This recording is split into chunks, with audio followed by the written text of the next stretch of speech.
Bendecido día a todos, los saludo en el poderoso nombre de nuestro Señor Jesucristo. Amigos, es un día más para agradecer a Dios, es un día más que les traigo una porción de la palabra del Señor y vamos ahorita a ponernos delante de Dios para poder pedirle perdón y así limpiar nuestro corazón y poder escuchar con gozo esta palabra preciosa.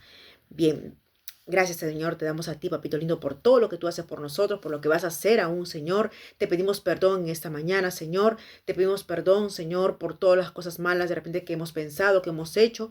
Perdónanos y lávanos con tu sangre preciosa, Señor. Ayúdanos a ser hijos tuyos verdaderamente, papito lindo. Y a ti, amado Espíritu Santo, danos el conocimiento necesario, la sabiduría necesaria para poder entender esta palabra. Gracias te damos a ti, papito lindo, en el nombre de tu Hijo Jesucristo. Amén.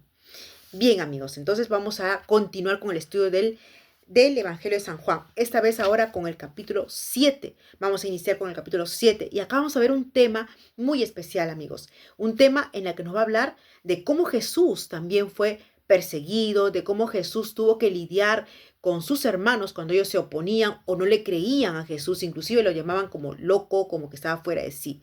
Vamos a ver que si Jesús padeció estas cosas, ¿qué padecemos nosotros que somos terrenales, ¿no verdad?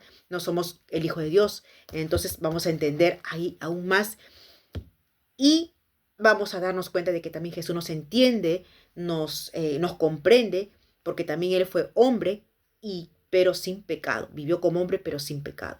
Bien, entonces vamos a continuar entonces con el estudio ahora, el capítulo 7 del Evangelio de San Juan.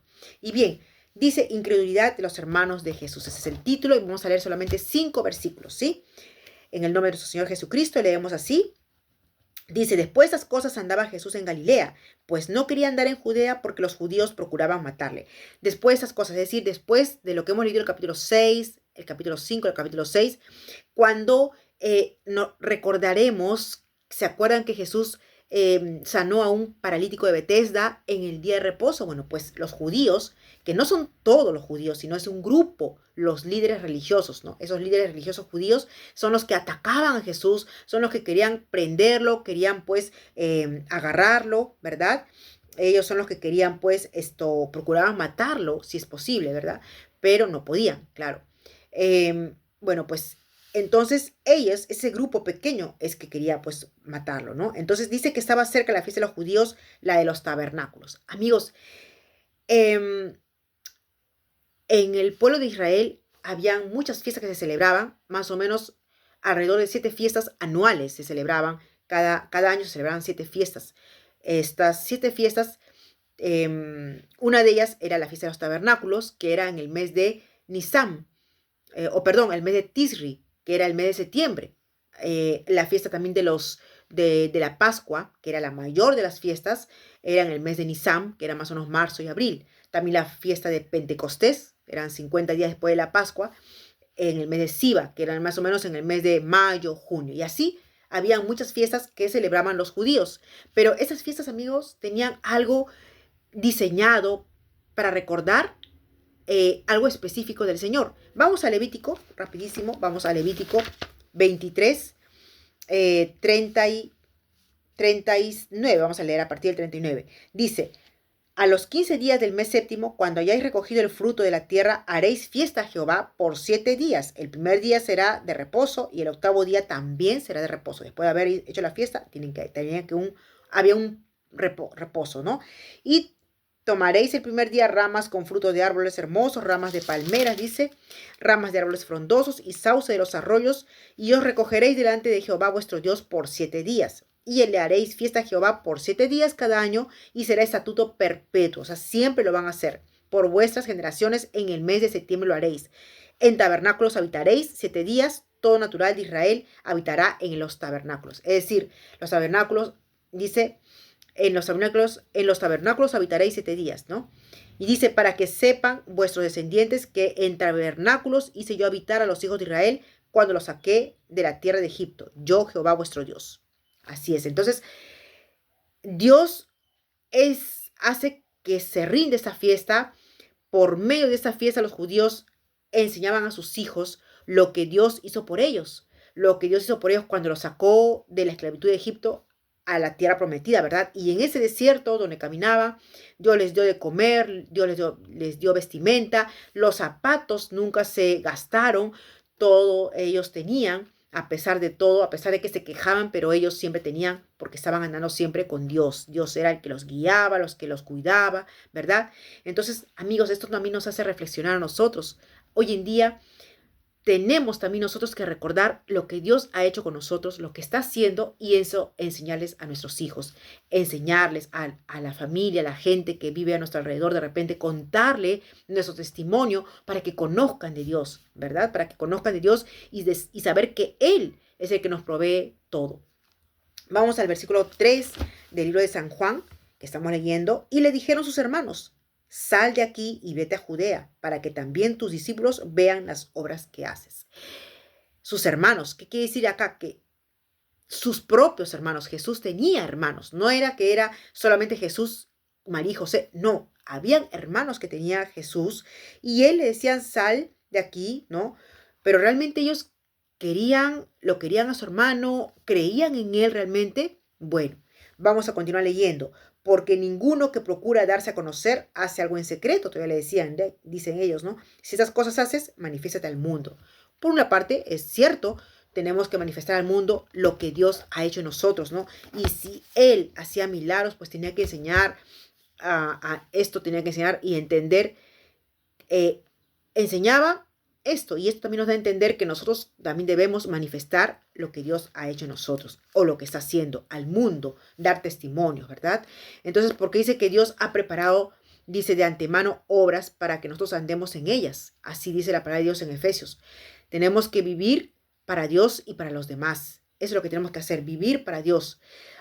Ahora, el interés de sus hermanos era que vaya a Jerusalén, según dice acá, porque ahí va a haber gente, va a haber una fiesta, va a haber mucha gente que se puede sumar a ti, algo así. ¿Será cierto que ellos querían eso? ¿Por qué? Vamos a leerlo. El versículo 5, que es el más extenso, a pesar que es más pequeño el versículo, pero tiene mucho significado. Mire, dice: porque ni aún sus hermanos creían en él. Ni aún sus hermanos creían en él. Es decir, y vamos ahorita a Marcos. Mire lo que dice Marcos sobre esto. Marcos 3:20. Dice 3:20-21. Y se agolpó de nuevo la gente, de modo que ellos ni aún podían comer pan. Cuando lo oyeron los suyos, vinieron para prenderle, porque decían: está fuera de sí. Hasta los hermanos le creían loco, ¿no? Hasta sus hermanos.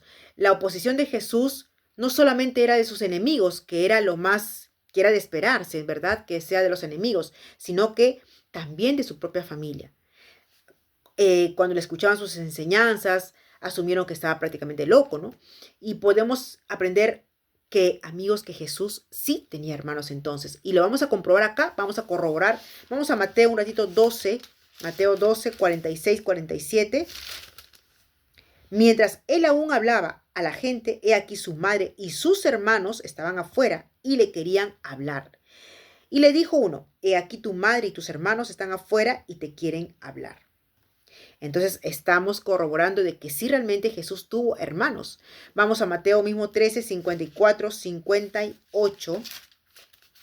Mateo 13, 54, 58. Miren lo que dice: y venido a su tierra, les enseñaba en la sinagoga de ellos, de tal manera que se maravillaban y decían: ¿de dónde tiene esta sabiduría y estos milagros? ¿No es este el hijo del carpintero? ¿No se llama su madre María y sus hermanos Jacobo, José, Simón y Judas? Eran 4 hermanos que tuvo María con José. ¿No están todas sus hermanas con nosotros? ¿De dónde pues tiene todas estas cosas? Y se escandalizaban de él, pero Jesús les dijo: no hay profeta sin honra, sino en su propia tierra y en su casa. Sin honra. No hay profeta sin honra, sino en su propia tierra y en su propia casa. No le creían a Jesús. Él por eso nunca pudo hacer milagros en su tierra, porque la gente no creía. Le creían como el hijo de José y de María, más no como el hijo de Dios. Amigos, y es así, en nuestras propias casas encontraremos oposición, encontraremos personas que no crean en nosotros, no crean en lo que le vamos a decir. ¿Por qué? Amigos, el venir a Cristo y servirle con todo nuestro corazón, con toda nuestra devoción, no quiere decir que la gente se va a llevar bien con nosotros, no que nos va a escuchar y que nunca vamos a tener problemas personales con ellos. No, al contrario. De hecho, es cuando más problemas vamos a tener. Porque cuando decimos, amamos a Dios, queremos servirle a Dios, queremos estar siempre en la presencia del Señor, es cuando más oposición vamos a encontrar. ¿Por qué? Porque nuestras familias no nos van a entender. Porque las personas que están alrededor de nosotros no nos van a entender. ¿Estás vuelto loco? Ya te lavaron el cerebro. Esas son las frases más comunes que de repente vamos a escuchar. De repente ya te volviste fanático, te volviste loca o loco. Mejor lleva tu cama si te vas más días a la iglesia. O de repente ya el pastor te está engañando, lo único que quiere es tu dinero. Pues son frases que se van a escuchar tan comunes. Y se va a escuchar eso, amigos, se van a escuchar. Tenemos que reconocer, amigos, que si esto le sucedió a Jesucristo, que era el Hijo de Dios, ¿qué más? ¿Cuánto más nos sucederá a nosotros entonces? Mire, vamos a 2 Timoteo 3:12. 2 Timoteo 3:12. Y también todos los que quieren vivir piadosamente en Cristo Jesús padecerán persecución. Entonces, no nos asombremos de lo que nos pueda pasar si servimos a Jesús. No nos asombremos de lo que nos puedan decir. Ahí está la monjita. ¿Sí? También he escuchado eso. Y bueno, va a suceder. Mateo 10, vamos a Mateo un ratito 10, Mateo 10:34, vamos un ratito a Mateo 10:34, dice lo que Jesús acá declara: no penséis que he venido para traer paz a la tierra. No he venido para traer paz, sino espada. Miren las palabras duras de Jesús. Porque he venido para poner en disensión al hombre contra su padre, a la hija contra su madre y a la nuera contra su suegra. Y a los enemigos del hombre serán y los enemigos del hombre serán los de su casa. Se cumple, claro que se cumple, amigos. El que ama a padre o madre más que a mí no es digno de mí. El que ama a hijo o hija más que a mí no es digno de mí. Y el que no toma su cruz y sigue en pos de mí no es digno de mí. Es un poco dura la palabra. Amigos, es dura, ¿verdad? Nosotros hallamos vida en Cristo. Entonces hemos perdido nuestras vidas en el mundo por seguirlo a Él y para vivirlo con Él, ¿verdad? Vamos ahorita a Lucas 14. Vamos a Lucas 14, ¿sí? Lucas 14 del 24 al 27. ¿Por qué os digo que ninguno de aquellos hombres que fueron convidados gustará mi cena? Dice, grandes multitudes iban con él y volviéndose les dijo, si alguno viene a mí y no aborrece a su padre y a madre y mujer, hijos e hijos, hermanos, hermanas y aún también su propia vida, no puede ser mi discípulo. Y el que no lleva su cruz y viene en pos de mí, no puede ser mi discípulo. Aquellas personas que puedan de repente escuchar y puedan decir, ¿qué? Está loco. ¿Por qué tenemos que aborrecer a nuestra madre? Tenemos que aborrecer, despreciarlos. A ver, ¿qué significa eso de el que no aborrece, ¿no? No aborrece a su madre. No es que tenemos que aborrecerlo, no es que tengamos que abandonarlos, porque muchas veces hay gente por ahí que dicen, no, ellos abandonan a sus padres, abandonan a sus amigos, a su familia. No, lo que significa que dice renuncia a ti mismo, aborrece, no como, a ver, como un cristiano que ama a Dios va a poder aborrecer, va a poder aborrecer, va a poder renunciar. No, al contrario, un cristiano está llamado a amar al prójimo. Dice la palabra de Dios, hasta a tu enemigo tienes que amar, ¿verdad? Entonces, en esencia, es siempre darle a Cristo el primer lugar en la vida de nosotros. En nuestras vidas, darle el primer lugar. Eso significa aborrecer. No es que tengas que despreciar a tu madre, despreciar a tu padre, a tus hijos, No, a nadie. Porque ni siquiera vamos a tener corazón para despreciar a nadie. No, claro que no. Es simplemente darle el primer lugar a Dios. Primero es Dios y primero es Dios. Listo, después vienen nuestros padres, nuestra familia, todo. Pero darle el primer lugar siempre a Dios. Cuando nos levantamos, ¿qué decimos primero? Gracias, Dios. ¿No? Gracias. ¿A quién? Porque Dios nos da la vida. Dios nos puede quitar también la vida. Entonces, es eso, es la esencia. Renunciar, aborrecer, todos vamos a enfrentar algún momento, pero tenemos que hacerlo como Cristo dice que lo hagamos. ¿Cómo? Primero a Él buscarlo y luego es la familia. Es eso lo que acá está diciendo Jesús, sino que hay que saberlo entender y comprender, ¿no? El Espíritu Santo es el que nos da el entendimiento y la sabiduría para poder entender esto que a veces cuesta entender o que a otras personas les cuesta entender.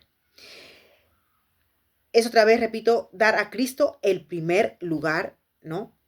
Es complacer a Dios más que a los hombres, ¿verdad? Es así, complacer a Dios más que a los hombres. Hay gente que es rechazada por su familia cuando viene a Cristo, ¿no? A veces ya no quieren ni siquiera que vayas a su casa, porque ya, ¿para qué viene si no va a bailar? ¿Para qué viene si no va a tomar? ¿Para qué viene si no va a ser? Mejor ni le invito. Más bien, ellos ponen límites, ¿verdad? Ellos son los que ponen límites. Nosotros no. Nosotros podemos ir, hay un tiempo y listo, pero vamos. Entonces, amigos, después que Jesús ascendió a los cielos, recién sus hermanos reconocieron o creyeron, mejor dicho, en él. Después que Jesús, que su hermano, subió a los cielos, fue ascendido, ahí es que vamos a Hechos, el último ya, Hechos 1, 12 y 14. Entonces volvieron a Jerusalén desde el monte que se llama del Olivar, el cual está cerca de Jerusalén, camino de un día de reposo. Y entrados, subieron al aposento alto donde moraban Pedro y Jacobo, Juan, Andrés, Felipe, Tomás, Bartolomé, Mateo, Jacob, hijo de Alfeo, Simón, y Judas, el hermano de Jacob. Todos estos perseveraban unánimes en oración y ruego con las mujeres y con María, la madre de Jesús, y con sus hermanos. Entonces, recién de ahí es que se dieron cuenta que Jesús era realmente el que decía ser el Hijo del Dios viviente. Bien, amigos, para todos hay esperanza, amigos. Todavía hay esperanza de que tú te acerques a Dios, de que tú recibas a Cristo en tu corazón, de que tú le creas, de que tú creas en lo que Él hace en tu vida y hará. Bien, amigos, compartan esta palabra. Dios me los bendiga. Conmigo será hasta la próxima.